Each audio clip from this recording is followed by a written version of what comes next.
Você quer passar na prova da OAB? Não pula esse vídeo, vem comigo até o final. Eu sou o professor Pedro Barreto e estou inaugurando agora o Top 5 de Direito Tributário, os 5 temas mais cobrados pela banca da FGV na primeira fase da OAB. Nesse vídeo de hoje, nós vamos conversar sobre os princípios tributários.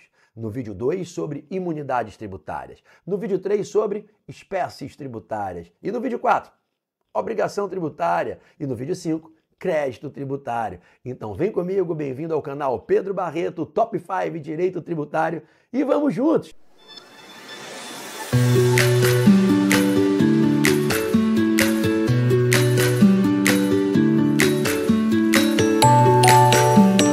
Então, pessoal, vamos lá. O tema de hoje é princípios tributários. Anotou o tema 1 do nosso Top 5. Gente, o que são princípios tributários? São comandos normativos previstos na Constituição, no Sistema Tributário Nacional, que se direcionam a impor limites à liberdade do Estado quando está exercendo o poder de tributar. Os princípios tributários nada mais são do que limitações constitucionais à liberdade de tributar do Estado. Através dos princípios se impõem limites à liberdade tributante do fisco para proteger direitos fundamentais dos contribuintes e o equilíbrio da federação. Então repete comigo. O que são princípios tributários? São normas constitucionais limitadoras da liberdade do exercício de tributação do Estado, limitando o poder de tributar, impondo limites à liberdade de tributação estatal para proteger direitos fundamentais dos contribuintes e o equilíbrio, a estabilidade da nossa federação. Tudo bem? Bom, pessoal, eu vou trabalhar com vocês a partir de agora com os 10 princípios tributários mais cobrados pela FGV e que certamente podem cair na tua prova. E o primeiro deles é super conhecido, é o princípio da isonomia, que está lá no artigo 150, inciso 2 da Constituição. O princípio da isonomia diz que é vedado ao fisco tributar de modo desigual contribuintes que se encontram em situação econômica equivalente. Da mesma forma, é vedado ao fisco tributar de forma igual contribuintes que estão em situação econômica distinta. Lembra daquela velha frase? Aos iguais, igualdade. Aos desiguais, desigualdade. É isso que a isonomia fiscal impõe. O fisco, quando for cobrar o imposto, cobra mais ou menos de quem tem mais riqueza, menos riqueza. Cobra igual de quem tem a mesma riqueza. Então respeite as igualdades e diferenças. Se perguntarem para vocês na prova, qual é o princípio que determina que o fisco deve tributar de forma igualitária contribuintes que estão na mesma situação econômica e deve tributar de forma diferenciada contribuintes que estão em situação econômica desigual? Esse é o princípio da isonomia, destinado a gerar justiça fiscal.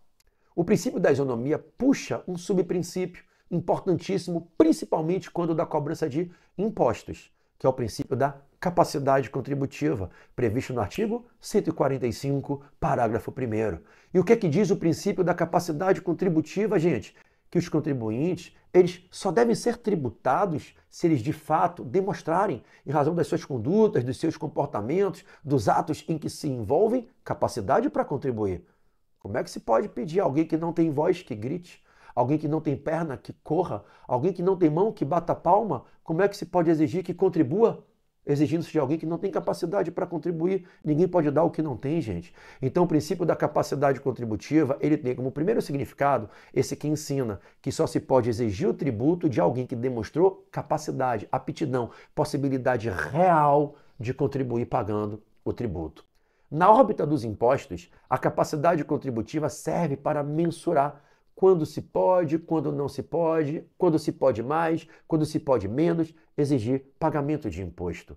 Só tem capacidade contributiva quem pratica um ato, quem se envolve num fato revelador de riqueza. Eu só posso cobrar imposto sobre a renda de quem tem renda, eu só posso cobrar imposto sobre a herança de quem recebeu herança. A capacidade contributiva é esse potencial, essa aptidão que uma pessoa tem para entregar parte de uma riqueza que possui, que demonstrou, que revelou, que adquiriu. Essa capacidade contributiva, que é a aptidão para contribuir, entregar recursos para o erário, ela é demonstrada na medida em que se externam riquezas, capacidade econômica na prática de atos, no envolvimento em fatos que revelam poder econômico. Só pode se cobrar imposto de quem tem capacidade contributiva. O imposto deve ser cobrado de maneira mais intensa de quem tem mais capacidade contributiva e de maneira mais suave de quem tem mais branda, mais tênue capacidade de contribuir. A intensidade dos impostos deve ser graduada conforme a evolução, a extensão da capacidade econômica, demonstração de riqueza dos contribuintes. Disso se puxa um outro princípio, o princípio do não confisco, do artigo 150, inciso 4 da Constituição. É proibido ao fisco estabelecer um tributo com efeito de confisco. A palavra confisco aqui vem no sentido de desapropriação, de tomar na mão grande, de arrancar tudo que aquela pessoa tem. O fisco não pode fazer do tributo um instrumento de desapropriação patrimonial, de inviabilização do gozo da renda, de inviabilização do exercício da atividade empresarial. O tributo não pode ser uma ferramenta para confiscar a renda, o patrimônio, a propriedade, o empreendimento, a atividade econômica. Para, segura a ansiedade. O direito de tributar existe, a tributação é necessária e sem ela não há viabilidade de Estado, mas o tributo não pode passar por cima da livre iniciativa, do direito de propriedade, da autossustentabilidade da vida das pessoas, o que se faz em regra, usufruindo-se da renda que se aufere. Então, o tributo não pode ser cobrado numa intensidade tão excessiva a ponto de que, como consequência prática da tributação, se gere uma inviabilidade de manutenção do patrimônio, da renda ou da atividade econômica. Tudo bem? Então é vedado ao fisco estabelecer tributo com efeito de confisco. Como é que isso cai na prova? A banca narra uma historinha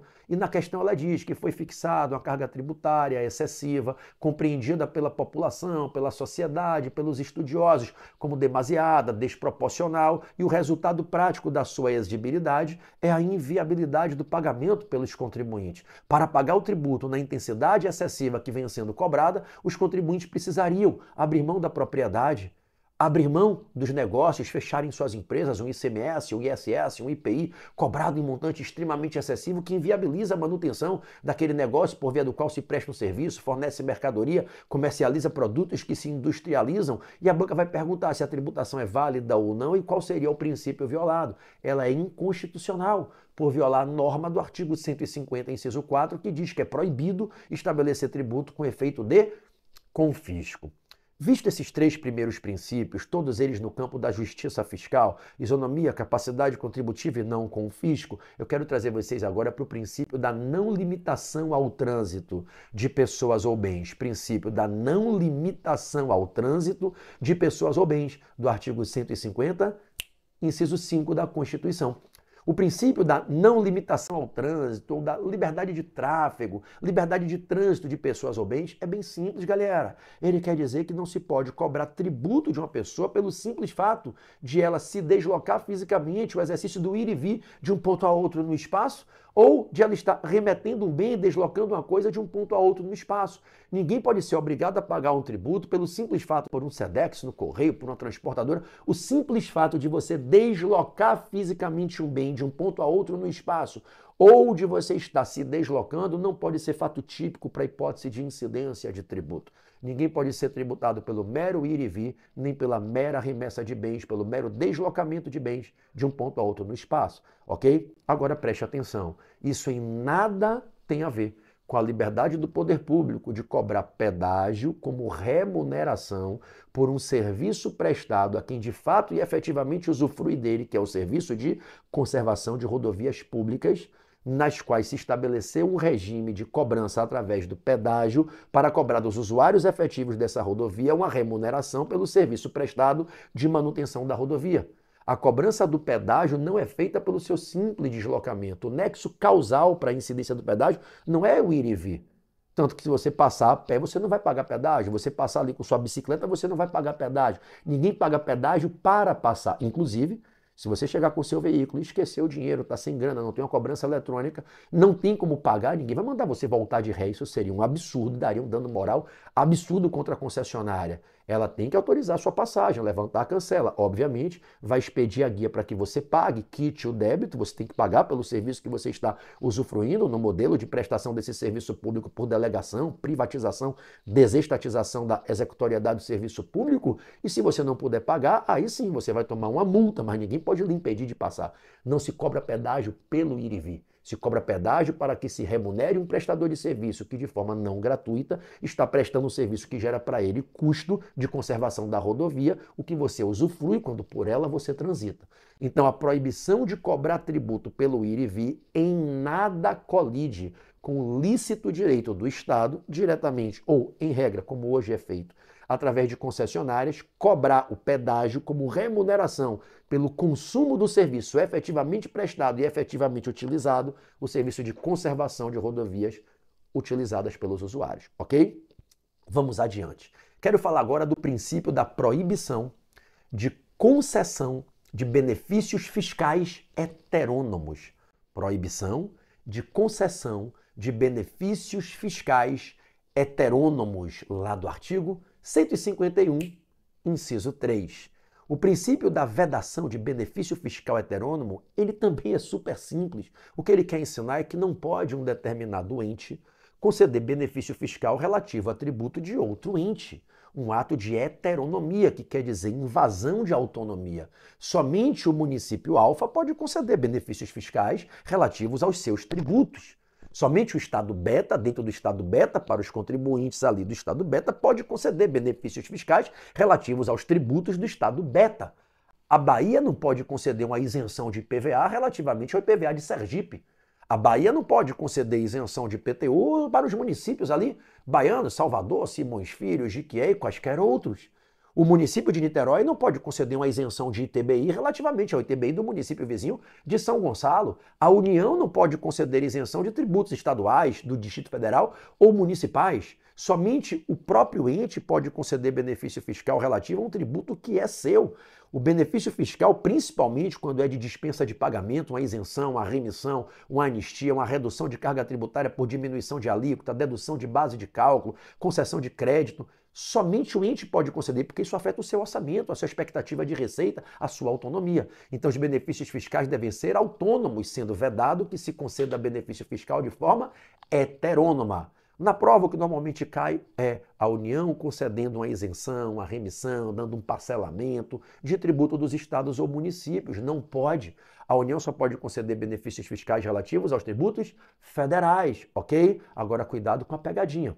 Essa proibição de concessão de benefício fiscal heterônomo, essa vedação de isenção heterônoma, em nada colide com a possibilidade de tratados internacionais concederem benefícios fiscais de tributos federais, estaduais ou municipais. Os tratados internacionais podem consagrar isenções de ISS, de ICMS, de IPI, nenhum problema. Ah, mas a União estaria invadindo a autonomia dos estados, dos municípios? Oi, quem? A União? Não, minha gente, a União não faz tratado internacional. A União é sujeita a uma pessoa jurídica de direito público interno, tem autonomia dentro da federação. Quem faz o tratado com a China, a Rússia, Estados Unidos e quaisquer outros países é o Brasil, a República Federativa do Brasil. O tratado internacional é um documento que erige de um acordo de soberanias, de estados soberanos. A União não faz tratado, a União faz a força, faz equipes vencedoras, faz uma família próspera, faz açúcar, União, mas a União não faz tratado.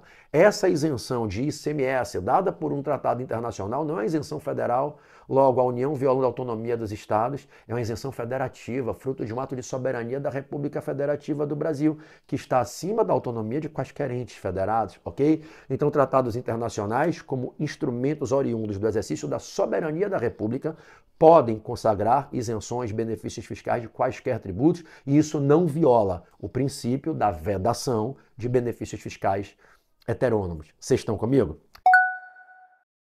Maravilha. Agora deixa eu trabalhar com vocês com outros dois princípios importantes no que tange ao equilíbrio da federação, tá? Que são, primeiro, o princípio da uniformidade geográfica da tributação federal, do artigo 151, inciso 1. Uniformidade geográfica da tributação federal, do 151, inciso 1. E depois, o princípio da não discriminação pela procedência ou destino, não discriminação pela procedência ou destino, do artigo 152. O princípio da uniformidade geográfica da tributação federal vem dizer que os tributos federais têm que ser uniformes em toda a geografia nacional. Quando a União cria o imposto de renda, e lá na lei do imposto de renda você encontra o fato gerador, a base de cálculo, o sujeito passivo, isso vale para o Brasil inteiro. O fato gerador do imposto federal não pode ser um em São Paulo, outro no Rio de Janeiro. A base de cálculo do IPI não pode ser uma na Bahia, outra em Sergipe. O sujeito passivo a recolher uma COFINS não pode ser um em Santa Catarina, o outro no Acre. Os tributos federais devem ter um perfil uniforme em toda a geografia nacional. E por perfil uniforme se entende os elementos estruturais do tributo definidos na lei que os instituem, que institui os tributos. Fato gerador, sujeito passivo, base de cálculo e alíquota. Você olha para o DNA do tributo, esse DNA do tributo federal é o mesmo, qualquer que seja o lugar do Brasil. Ok? O fato gerador não muda pela localidade. Sujeito passivo, base e alíquota não mudam pela localidade. Uniformidade geográfica da tributação federal. Agora, pega com atenção aqui a maldade. Cuidado com a pegadinha. O Brasil tem, evidentemente, nas suas 5 regiões, Norte, Nordeste, Sul, Sudeste, Centro-Oeste, uma série de diferenças socioeconômicas, fruto de um processo de colonização, em parte bastante equivocado, e não vem ao caso aqui abordar isso, que fez com que, após tantos anos, a gente colhesse hoje o resultado que a gente tem. Uma distorção na distribuição da renda, da distribuição, do acesso aos direitos sociais, e você tem desigualdades socioeconômicas entre as diferentes regiões. Nada obsta que numa situação pontual, excepcional, possa o governo federal, juntamente com o Congresso, aprovar uma lei para conceder um benefício fiscal de caráter meramente regional, se houver realmente uma justificativa que imponha essa necessidade, sempre com o direcionamento de promover um equilíbrio, atenuando as desigualdades socioeconômicas interregionais.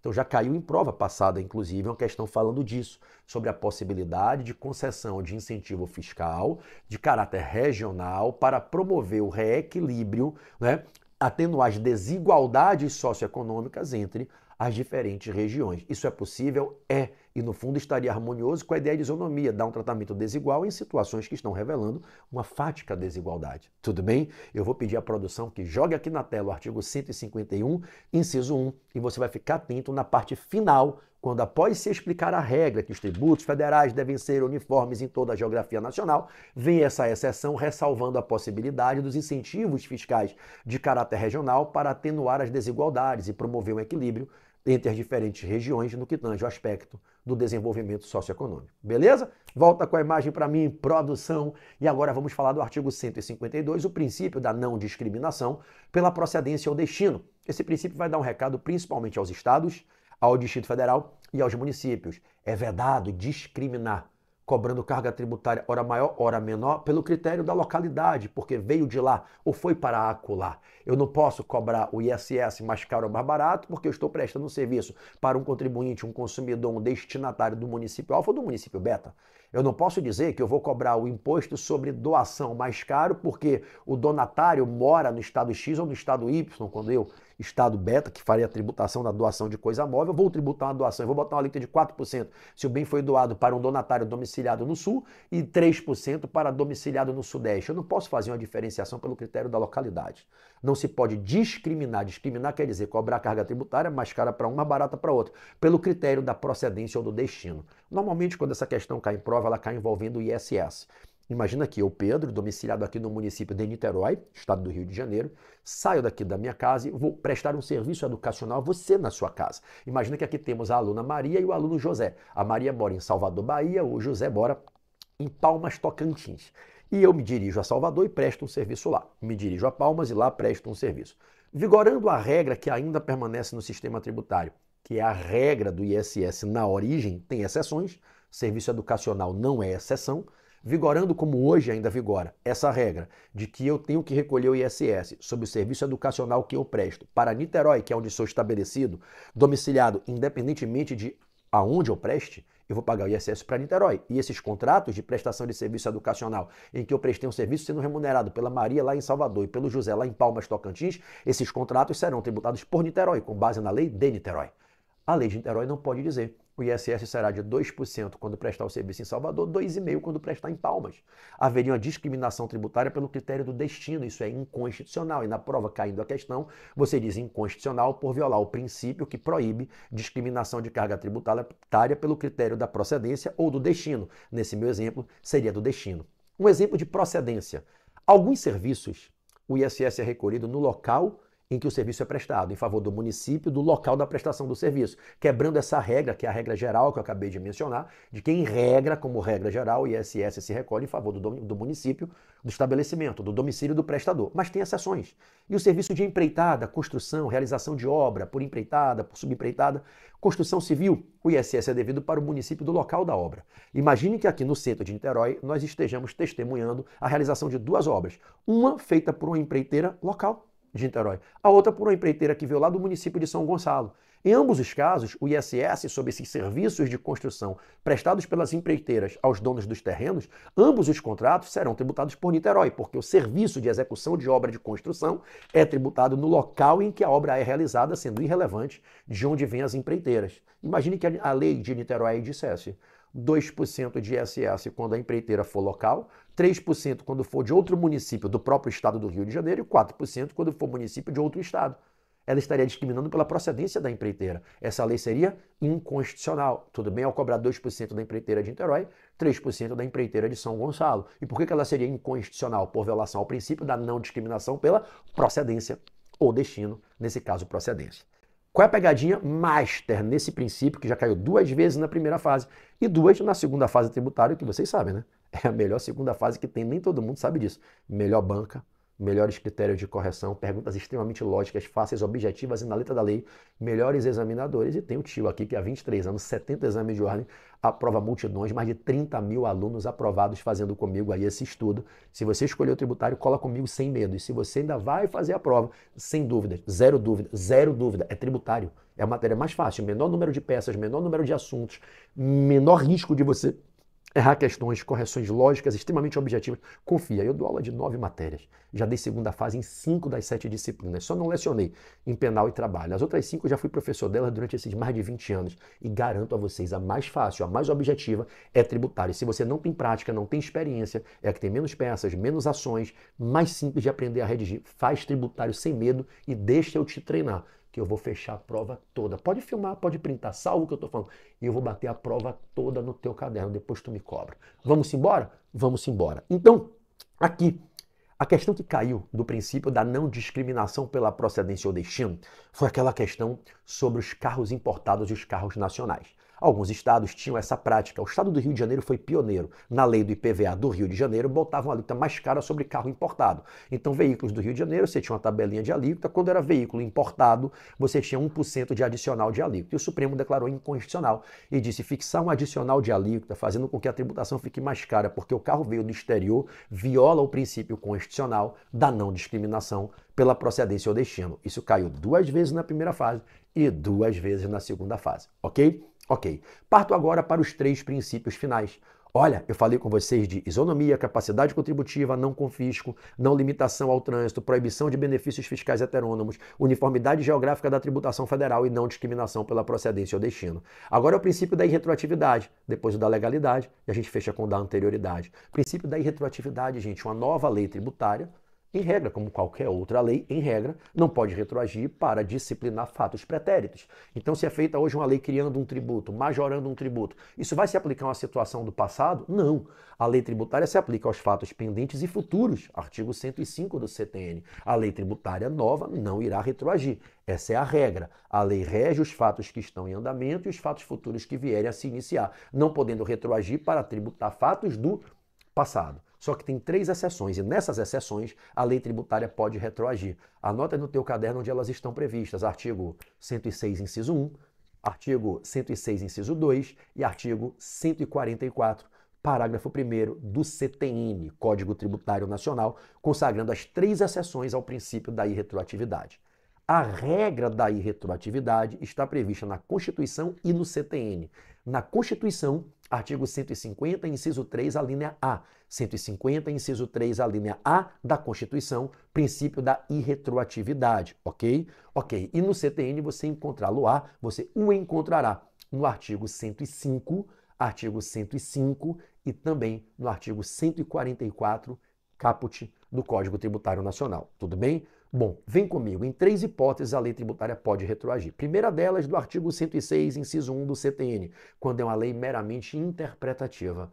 Moçada, Rapaziada, é uma lei que só foi feita para interpretar outra. Ela não cria tributo, não majora tributo, não muda sujeito passivo, não cria responsabilização tributária para ninguém, não está trazendo benefício fiscal, revogando benefício fiscal. Ela só veio interpretar outra. Anota, a lei meramente interpretativa se aplica retroativamente. Eu faço hoje a lei B para interpretar o conteúdo da lei A, sobre o qual está pairando dúvida por uma tecnia na redação do texto. E aí o fisco está sem saber como aplicar, o contribuinte sem saber como cumprir, é feita rapidamente uma lei B para interpretar a lei A. Essa lei B é uma lei explicativa. Ela elimina as dúvidas interpretativas. Ela é uma lei interpretativa. Ela se aplica retroativamente. É a primeira das 3 exceções ao princípio da irretroatividade.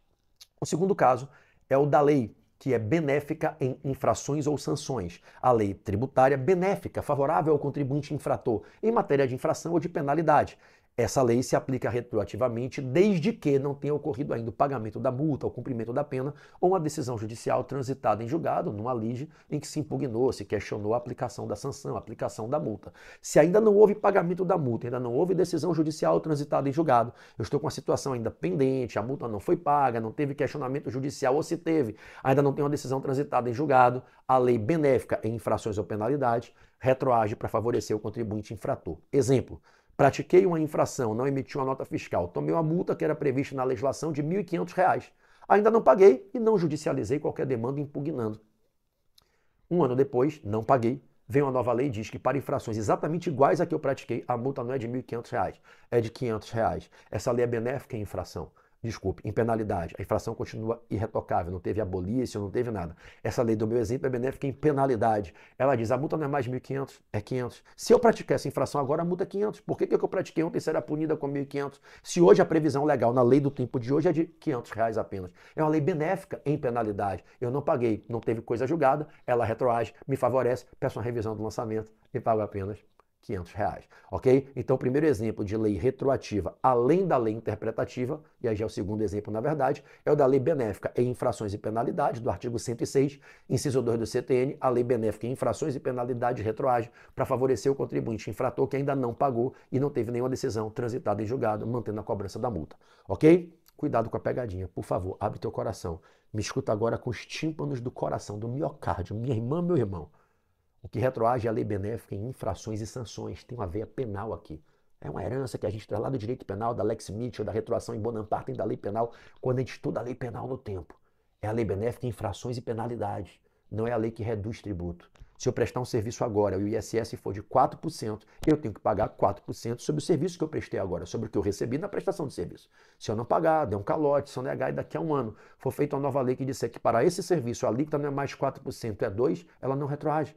Ah, mas ela é benéfica ao contribuinte, mas é benéfica em carga tributária, tributo, e não em sanção ou penalidade. A retroação em Bonaparte é quando se trata, anota isso, de uma lei benéfica em sanções e penalidade. Produção, bota aquela exclamação na tela para ninguém errar isso na prova. Se cair, vocês me devem essa, beleza? Bom, terceiro e último caso de aplicação retroativa é quando a gente tem uma lei tributária que veio apenas alterar, modificar os aspectos formais, procedimentais do lançamento do tributo. A lei veio apenas mudar a maneira de lançar, o modo de cobrar o tributo, e não o conteúdo que se cobra, e não o conteúdo do tributo. É uma lei, galera, que veio melhorar a forma de cobrar. Ela veio criar novas técnicas de fiscalização, ampliar o poder de polícia, melhorar os métodos de apuração de sonegações. Por exemplo, uma lei que veio estabelecer um novo procedimento de recolhimento pela via eletrônica. Uma lei que veio trazer uma nova garantia, um novo privilégio para o crédito tributário. Uma lei que veio trazer uma nova técnica de investigação, de incursão nas empresas para fazer uma diligência fiscal. Uma lei que veio dizer que não precisa mais lançar emitindo o carnê de IPTU por escrito, e sim será feita a notificação por uma emissão de carnê online.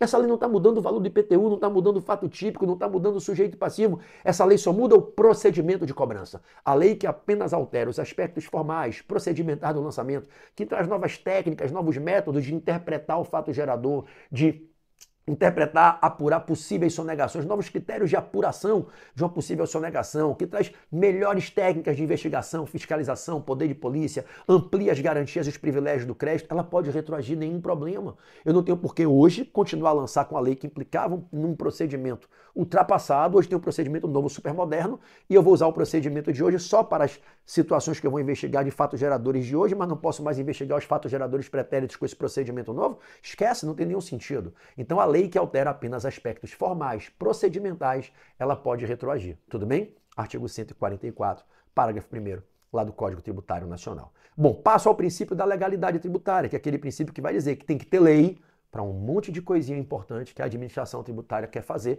Tem que ter lei, tem que ser pela via legislativa, autoconscientimento popular para a tributação. O princípio da legalidade tributária é o que vai exigir lei. Com a lei, autoconsentimento do povo para atos importantes nas relações tributárias.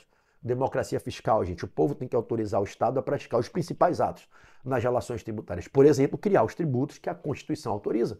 Prefeito não cria taxa, governador não cria contribuição, ninguém do Poder Executivo cria, majora, reduz e extingue tributo, em regra. Em regra, somente a lei pode criar e extinguir, majorar e reduzir tributo. Tem exceção? Tem. Na majoração e redução de tributo. Já já eu chego lá, tudo bem? Segue comigo que a gente está indo para a parte final do vídeo. Somente a lei, portanto, então tem que ter autoconsentimento popular, vontade autorizativa do povo para a prática dos principais atos de tributação. Somente através de lei se pode fazer uma série de coisas. Essas medidas que dependem de lei formam a chamada reserva legal. É reservado a lei, reserva legal tributária. Eu vou dizer agora e você vai me ouvir com atenção quais são as medidas que transitam no campo da reserva legal e como é que isso cai na prova. A banca vai pegar uma dessas medidas que estão na reserva legal, tem que ter lei, e a banca vai dizer que elas foram praticadas por um ato do governador, do prefeito, do ministro da Fazenda, do secretário de Fazenda, do presidente, do técnico da Receita, do auditor fiscal. Não pode. Tem que ser via legislativa, tem que aprovar uma lei, ok? O que é que depende de lei? Criar e extinguir tributo? Majorar e reduzir tributo?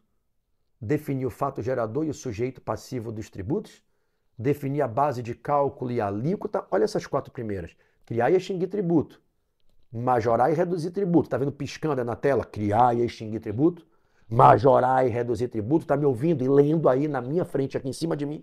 Então, criar e extinguir tributo, majorar e reduzir tributo, definir o fato gerador e o sujeito passivo, definir a base de cálculo e a alíquota, prever infrações e sanções. É a lei que define a infração. É a lei que prevê a sanção. Nula pena sine proeve lege. E, por fim, somente a lei define as causas de suspensão, extinção e exclusão do crédito. Somente a lei define as hipóteses de suspensão, extinção e exclusão do crédito. Isso que você ouviu são os 6 incisos do artigo 97. Produção, joga na tela o artigo 97 do Código Tributário Nacional, me tira da tela o artigo 97. Todo mundo lendo agora. Pausa o vídeo e faz a leitura. Artigo 97, inciso 1 ao inciso 6. Somente a lei pode criar e extinguir, majorar e reduzir tributo. Definir fato gerador, sujeito passivo, base de cálculo e alíquota. Prever infrações e penalidades e definir as hipóteses de suspensão, extinção e exclusão do crédito tributário. Ok? Joga a imagem para mim e volta comigo. Se liga agora no que eu vou te falar. Existem algumas medidas que não precisam de lei. São exceções à reserva legal, ok? E a banca pode lhe perguntar isso na prova. Quais são as medidas que são exceções à reserva legal? Como é que cai na prova? A banca pega uma delas e diz que a administração agiu através de uma autoridade administrativa fazendo isso, que não precisa de lei. E ela vai perguntar se a conduta é válida ou não. E tu vai dizer o quê? Vai marcar qual letrinha? Aqui afirmará, é válido, porque aqui é exceção à reserva legal. Ok, people, didaticamente, tudo clarinho, para você não se confundir. Então eu vou falar agora do que é exceção à reserva legal. Cada uma que eu vou falar vai piscar aqui em cima de mim na tela, para você me ouvir, prestando atenção e lendo. Não precisa de lei para criar, regular, extinguir obrigações acessórias. Não é necessário lei para as obrigações acessórias. Criar, regular ou extinguir uma obrigação acessória? Não é necessário lei. Um prefeito por decreto, um governador presidente por decreto, um secretário de fazenda com a instrução normativa pode criar obrigação acessória. Ai, prof, o que é obrigação acessória? Opa, tac. Obrigação acessória, cara, é aquele dever de comportamento, aquele dever instrumental, dever de procedimento. É todo e qualquer dever que não seja de pagamento. Emitir uma nota, escriturar um livro, expedir uma guia, prestar uma informação, ok? Então a legislação tributária como um todo pode criar obrigações acessórias. Não precisa ser a lei, pode ser a legislação. Galera, a legislação tributária quer dizer o conjunto de todas as fontes, as leis e as fontes infralegais. Se você pegar o artigo 96 do Código Tributário Nacional, ele tem o conceito de legislação tributária. Produção, joga na tela aqui o artigo 96. A legislação tributária compreende as leis, os tratados internacionais, as convenções, os decretos E os atos normativos complementares, gente, as fontes normativas infralegais, tá? Então joga para mim a imagem de novo, produção. Então, as obrigações acessórias podem emanar da legislação tributária, aquelas prestações positivas, negativas, fazer, não fazer, emitir nota, emitir guia, não receber mercadoria ilícita, tolerar que um fiscal fiscalize seus livros. Nada disso é obrigação de pagar. É obrigação procedimental, instrumental, comportamental. Não precisa de lei, ok? Também não é necessário lei para regular a data, o tempo do pagamento dos tributos. Não precisa de lei, é a legislação tributária quem vai regular isso. Vocês sabem o que é que está escrito no artigo 160 do CTN lá no caput? O prazo para pagar tributos é de 30 dias, salvo previsão contrária na legislação tributária. O artigo 160 do CTN, joga na tela, produção, artigo 160 na sua tela, vem! O que é que você está lendo? O que é que está dizendo ele? O prazo para você pagar tributo é de 30 dias, a não ser que outro seja fixado de modo diferente. Aonde? É na lei? Não, é na legislação tributária. Até pode ser por lei, mas não depende de lei, ok? Volta para mim, produção. É desnecessário lei para fixar a data do vencimento da obrigação. Então, a data do pagamento, o tempo do pagamento, ele é fixável por qualquer ato normativo, legal ou infralegal, emanado da legislação tributária. Beleza? Beleza. Também não é necessário lei para conceder descontos para pagamentos antecipados. A administração tributária pode, com o poder normativo secundário infralegal, promover um desconto para pagamento antecipado. É o parágrafo único do artigo 160 que você acabou de ler. Produção, agora na tela só o parágrafo único do artigo 160 do Código Tributário Nacional. Tá vendo? É a legislação tributária que pode conceder os descontos para pagamentos antecipados. Bom, quarta medida que não depende de lei, a mera atualização monetária da base de cálculo dos tributos. Um prefeito pode, através de um decreto, atualizar o valor venal dos imóveis para fins de incidência do IPTU. O secretário de Fazenda Estadual, juntamente com o secretário de Trânsito, eles podem fazer um ajuste para que eles publiquem a tabela atualizada do valor dos veículos para quem incide o IPVA. Qual é a base de cálculo do IPTU? O valor venal do imóvel. Qual é a base de cálculo do IPVA? O valor venal do veículo. Eu não preciso fazer uma lei para corrigir esse valor ano a ano, porque quem corrige esse valor é o índice oficial de correção. Esse índice sim previsto em lei. Então, para fazer a mera correção monetária, a mera atualização do valor venal do veículo, do imóvel, da terra, a mera atualização da base de cálculo do tributo, gente, isso é um ato vinculado, ato administrativo de efeito concreto, não precisa de lei. Então, não é necessário lei para atualizar a base de cálculo do IPTU, do IPVA, do ITBI. Então, um ato normativo infralegal, emanado de uma autoridade da administração tributária, um ato infralegal da legislação tributária, pode promover a atualização monetária da base de cálculo dos tributos. Agora, é óbvio, mas é óbvio que na hora de fazer a atualização monetária tem que usar o índice correto, o índice oficial, o índice legal. Você não vai atualizar valor venal de imóvel aplicando o índice de variação de petróleo, que não tem nenhuma relação. O próprio STJ deixa isso claro, súmula 160 do STJ dizendo, olha, se por um lado o prefeito, o poder executivo pode, né? O prefeito pode, por um decreto, atualizar monetariamente a base de cálculo do IPTU, ele não pode fazer, é vedado, é defeso, é vedado, defeso, é proibido fazer isso com o índice errado, com o índice que não seja o índice oficial. Então, desde que você use o índice oficial, você pode atualizar a base de cálculo dos tributos sem precisar de lei. E a previsão para isso está no artigo 97, parágrafo 2º do Código Tributário Nacional. 97, parágrafo 2º do CTN. Beleza? Beleza. Gente, também não é necessário lei para majorar e reduzir as alíquotas de 4 impostos federais. E aqui a gente vai quebrar a regra da reserva legal, a regra que é necessário lei para majorar e reduzir tributo. Continua sendo regra. Aqui vai ser uma pequena exceção. Tirando essa exceção, a regra impere. Qual é a regra? Somente a lei majora, somente a lei reduz tributo. Mas aqui a gente vai botar uma exceção. Não será necessário lei para majorar e reduzir as alíquotas do II, IE, IPI, IOF. II, IE, IPI, IOF. A majoração ou a redução das alíquotas do imposto de importação, imposto de exportação, imposto sobre produtos industrializados, imposto sobre operações financeiras. II, IE, IPI, IOF não depende de lei. É possível majorar, é possível reduzir, sem ser necessária uma lei. Isso é previsto na Constituição, galera. Artigo 153, parágrafo 1º da Constituição. Produção, joga na tela para mim. 153, parágrafo 1º. É facultado ao Poder Executivo modificar as alíquotas dos impostos previstos no artigo 153, inciso 1, II, 2, IE, 4, IPI, 5, IOF. II, IE, IPI, IOF. Volta a imagem para mim, produção. II, IE, IPI, IOF. Não precisa de lei, eu posso majorar e reduzir por ato do Poder Executivo. Como cai na prova? A banca vai e pergunta. Presidente da República expediu um decreto e majorou as alíquotas do imposto de importação. Pode? Pode, é válido. Mas não teve lei. Não precisa, é exceção à reserva legal. Presidente da República expediu uma alíquota e reduziu o IPI. Pode? Pode. Não precisa de lei para majorar e reduzir II, IE, IPI e IOF. Ainda na Constituição tem uma previsão de que não é necessário lei para reduzir e restabelecer. Reduzir e restabelecer. Reduzir até 0% e restabelecer para o percentual que estava antes da redução. Não é necessário lei para reduzir e restabelecer as alíquotas da CID-CIDE. CID-CIDE. CID dos combustíveis. A famosa CID, Contribuição de Intervenção no Domínio Econômico. CID, que incide sobre venda de combustível, ela pode ter a alíquota reduzida a zero e restabelecida para onde estava antes da redução. Então, se a lei da CID dos combustíveis fixou em 3% a alíquota desta CID para incidir sobre certo combustível, gasolina, o presidente da República pode reduzir até 0% e voltar até 3%, vir até 0% e voltar até 3%. Ele pode reduzir e restabelecer. Majorar não, tá? Então é possível a redução e o restabelecimento das alíquotas da CID dos combustíveis sem a necessidade de lei. Previsão, anote aí, no artigo 177, parágrafo 4º da Constituição. Ok? 177, parágrafo 4º da Constituição. Gente, isso posto, eu vou fechar minha abordagem de princípio da legalidade com a última informação. Eu disse a vocês que é necessário lei para criar, extinguir, majorar, reduzir tributos. Em regra, é isso. Qual é a lei necessária para criar tributo?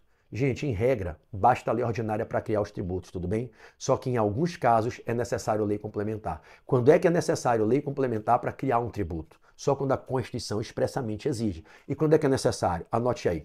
Para criar empréstimos compulsórios, artigo 148 da Constituição. Artigo 148. A União, mediante lei complementar, poderá instituir empréstimos compulsórios. Empréstimos compulsórios só por lei complementar. Impostos residuais e contribuições residuais para o financiamento da Seguridade Social. Então eu preciso de lei complementar para impostos residuais e para contribuições residuais que financiam a Seguridade Social. É a chamada competência residual tributária. Para o exercício da competência residual tributária, que é a competência por via da qual a União pode criar outros impostos, além dos 13 já previstos na Constituição, outras contribuições para financiar a Seguridade Social, além daquelas que já estão na Constituição, só por lei complementar. Então, lei complementar para empréstimo compulsório, impostos residuais, contribuições residuais de Seguridade Social, ok? Aqui eu tenho dois artigos, 154, inciso 1, e 195, parágrafo 4º. 154, inciso 1 e 195, parágrafo 4º.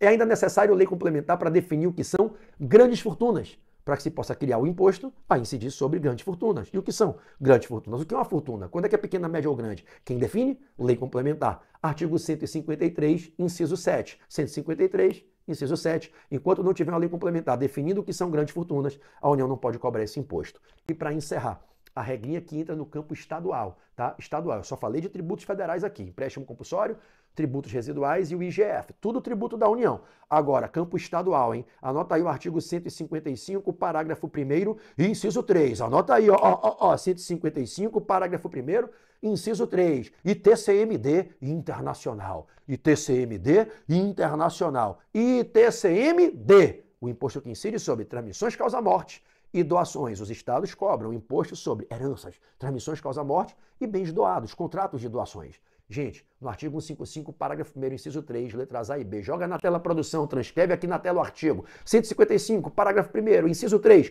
alíneas A e B, o que é que você vai ver? Que existem hipóteses que a herança vem do exterior, que a doação vem do exterior, o domicílio do doador é no exterior, o doador é domiciliado, é residente no exterior. Está dando bens para alguém que está aqui no Brasil. O Decujus morava na França, morava na Flórida e faleceu, teve o inventário processado lá e deixou bens aqui no Brasil. Tem herdeiros no Brasil, né? Então, quando o Decujus tinha domicílio ou residência no exterior, teve o inventário processado no exterior, o doador tem domicílio ou residência no exterior, os bens estão no exterior. Que estado no Brasil tributa, minha gente? Quem define isso é a lei complementar. Volta para mim com a imagem, produção. Volta para mim com a imagem. É a lei complementar que vai definir de qual estado será a competência para instituir o imposto e cobrá-lo nessa hipótese que a gente costuma apelidar de ITCMD internacional. Então, quando é que eu preciso de lei complementar? E nesses casos, não vai bastar a lei ordinária, não vai caber medida provisória, porque é proibido medida provisória em matéria de lei complementar. Quando é que eu preciso de lei complementar para criar tributo? Empréstimo compulsório, impostos residuais, contribuições residuais de Seguridade Social, IGF e no ITCMD internacional. Tirou isso, basta a lei ordinária, se houver relevância e urgência, cabe medida provisória. Beleza? Fechei a legalidade, vou encerrar agora esse bate-papo com o princípio da anterioridade, o mais importante, o mais cobrado em prova. Para você que chegou até o fim, ele é o prêmio para você. Ele é o mais cobrado em prova.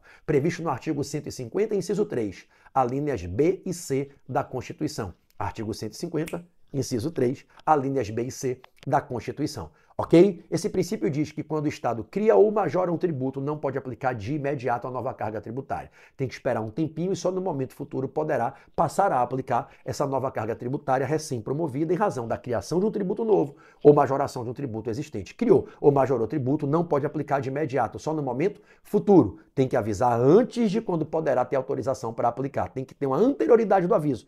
A lei tem que ser publicada antes e somente no momento futuro é que se pode aplicar a nova carga tributária. Quando? Em que momento? Primeiro, só no ano seguinte. Segundo, nunca antes de 90 dias. Então você, como contribuinte, eu e você, nós temos dois direitos fundamentais respeitados aqui.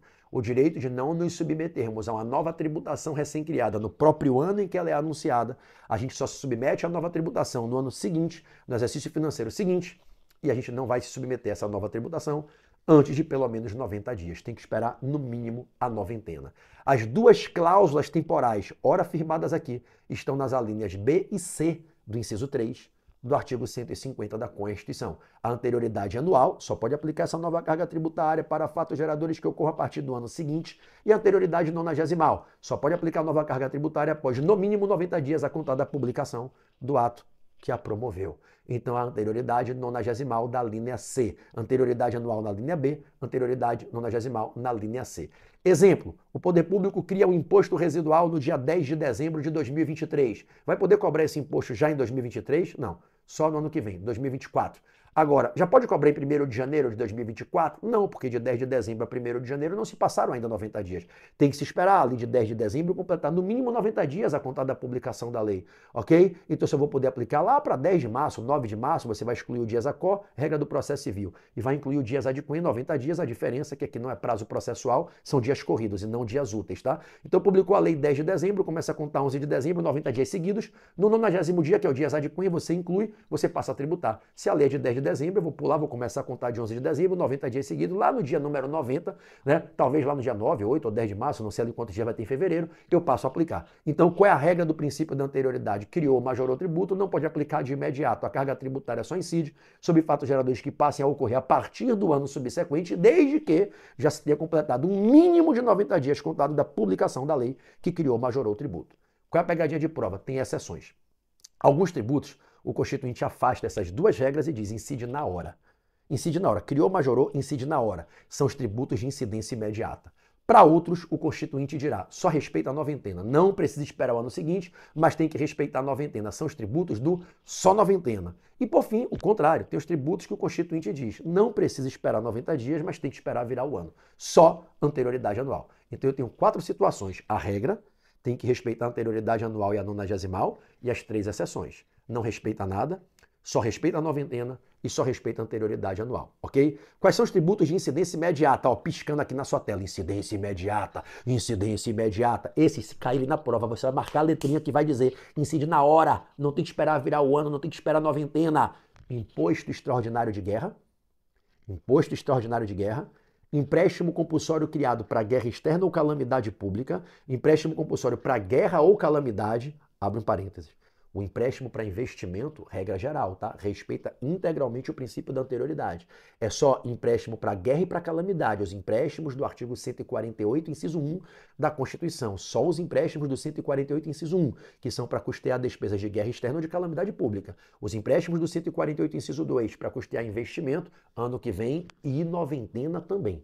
Tá? Então, incidência imediata, impostos extraordinários de guerra, empréstimos compulsórios para guerra ou calamidade. E os três dos 4 impostos federais extrafiscais, aqueles 4 impostos federais extrafiscais que o governo federal pode majorar e reduzir por ato dele, poder executivo, sem precisar de lei. Lembra os 4 impostos federais? II, IE, IPI, IOF, II, IE, IPI, IOF. Não precisa de lei para majorar e reduzir. Majorou? 3 deles têm incidência imediata. II, IE, IOF. Anota. II, IE, IOF. Imposto de importação, imposto de exportação, imposto sobre operações financeiras. Majorou? Incide na hora. Caiu na prova que o presidente, por um decreto, majorou as alíquotas do imposto de importação, exportação e do IOF. Incide quando? Agora.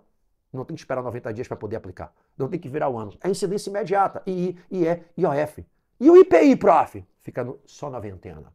O IP tem que esperar a noventena. O IP entra no bloco 2 de exceções aqui. Os tributos do só noventena. Então se liga, fecha comigo. Quais são os tributos que, se cair na tua prova, a incidência é imediata? Criou, majorou, incide na hora. Impostos extraordinários de guerra, empréstimos compulsórios para guerra externa ou calamidade pública, II, IE e IOF.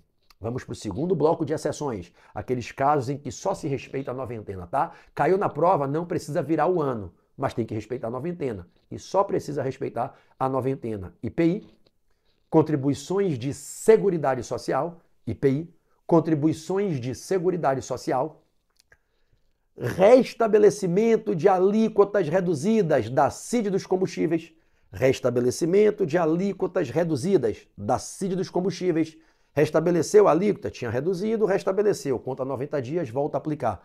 Lembra que eu disse aqui agora há pouco, nas exceções à reserva legal, que não precisa de lei para reduzir e restabelecer as alíquotas da CID dos combustíveis? Lembra disso? Pois é, o Poder Executivo, o presidente da República, reduziu para 0% a alíquota. Passou 2 meses, restabeleceu. Pode aplicar de imediato? Não. Tem que esperar o ano seguinte? Não. Mas tem que esperar a noventena? Tem. Conta 90 dias, volta a aplicar a alíquota restabelecida. Então, só noventena para IPI, contribuições de Seguridade Social e restabelecimento das alíquotas reduzidas da CID dos combustíveis. O último caso é idêntico a esse, só vou mudar o tributo. Tem uma hipótese que o ICMS pode incidir, incidir em operações interestaduais de fornecimento de combustíveis. Essa é a hipótese que eu vou dizer aqui. Nessa hipótese que eu vou falar agora, que o ICMS pode incidir nas operações que destinam a outros estados, vendas interestaduais de combustíveis, é uma hipótese excepcional, que como regra tem imunidade, a gente vai ver isso na próxima aula, como regra não incide ICMS nas vendas interestaduais, fornecedor em um estado vendendo para outro estado combustível derivado de petróleo, como regra nas operações que destinam combustíveis derivados de petróleo a outros estados tem imunidade tributária, só que essa regra tem uma exceção, e nessa exceção que eu vou falar, tem uma exceção ao princípio da anterioridade. Para essa exceção que eu vou dizer agora, quando for reduzida a alíquota do ICMS e restabelecida, no restabelecimento, só noventena. Quando? A Constituição diz que lei complementar pode escolher alguns combustíveis, alguns lubrificantes, para autorizar a incidência excepcional do ICMS nas operações que destinem esses combustíveis e lubrificantes indicados em lei complementar para outros estados. Uma BR distribuidora no Rio vai vender combustíveis para um adquirente, uma rede de posto de gasolina no Espírito Santo. Operação interestadual de comercialização de combustível. Acontece todo dia no Brasil inteiro. Em regra, não pode cobrar o ICMS na origem, tem imunidade. Mas a Constituição diz que lei complementar pode escolher alguns combustíveis para tirar da imunidade. E a Lei Complementar 192 de 2022, no artigo 2º, artigo 2 da Lei Complementar 192 de 2022, escolheu 5 combustíveis e disse para esses combustíveis, definidos na Lei Complementar, fica autorizada a incidência uma única vez do ICMS na origem das operações que destinem a outros estados os combustíveis derivados de petróleo previstos na Lei Complementar. O artigo 2º lá da Lei Complementar 192 diz, então cabe ICMS na operação que destina a outro estado gasolina, diesel, biodiesel, etanol anidrocombustível e gás liquefeito de petróleo, inclusive o derivado de gás natural. Para esses combustíveis, gasolina, diesel, biocombustível, etanol anidrocombustível, gás derivado de petróleo, gás liquefeito de petróleo, inclusive o que é derivado de gás natural. Para esses 5 combustíveis, cabe ICMS na origem, no estado de origem, onde começa a cadeia de venda e revenda interestadual. O ICMS monofásico, que incide uma única vez na origem das vendas para outros estados desses combustíveis autorizados em lei complementar. Esse ICMS, que pode incidir uma única vez na origem de operações que destinem a outros estados combustíveis derivados de petróleo definidos em lei complementar. Esse ICMS, quando tiver a alíquota reduzida e restabelecida, no restabelecimento, só noventena.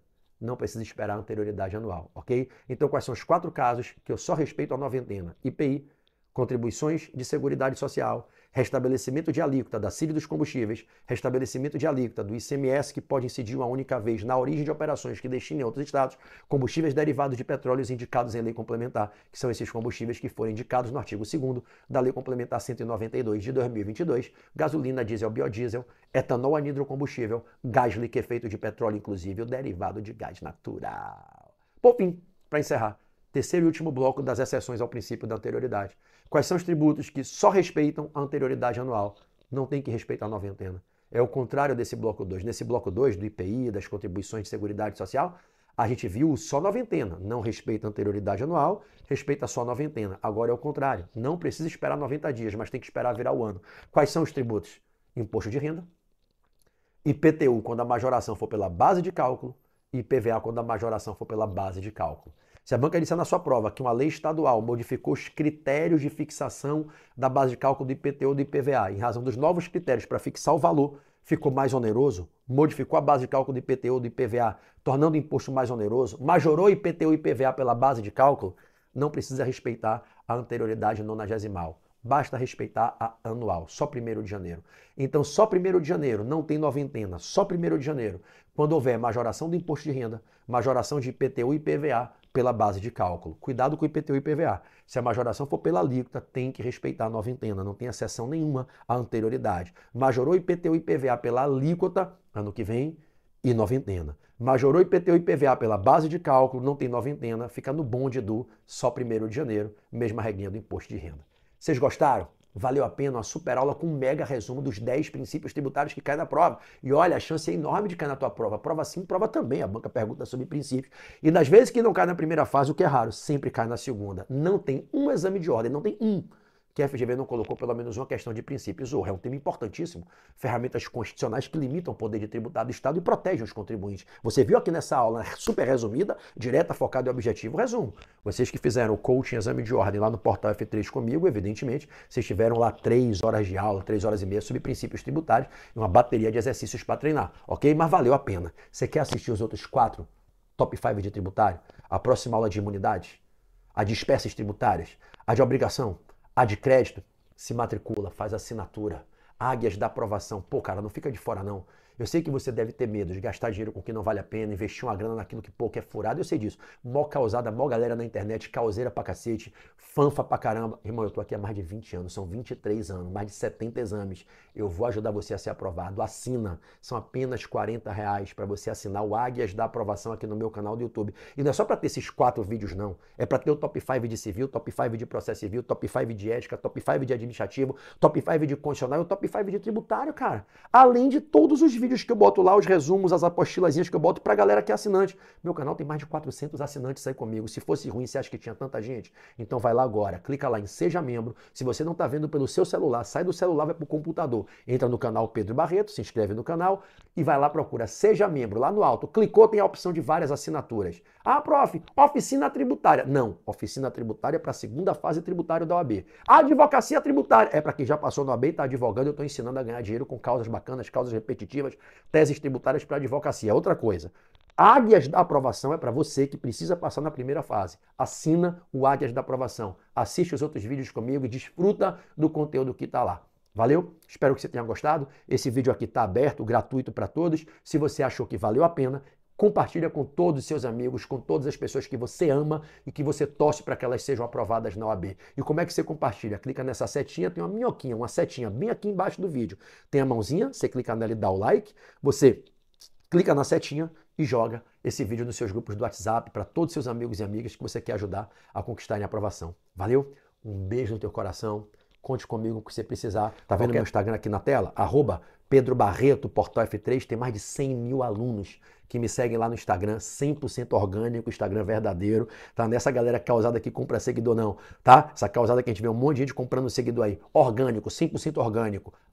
@Pedro Barreto, Portal F3. Me segue lá, manda a tua dúvida, a tua pergunta, a tua mensagem no inbox para que eu ou alguém da minha equipe possamos cuidar de você e a gente vai te ajudar a pegar a tua carteira vermelha. Confia, vem sem medo. Um beijo e até a próxima.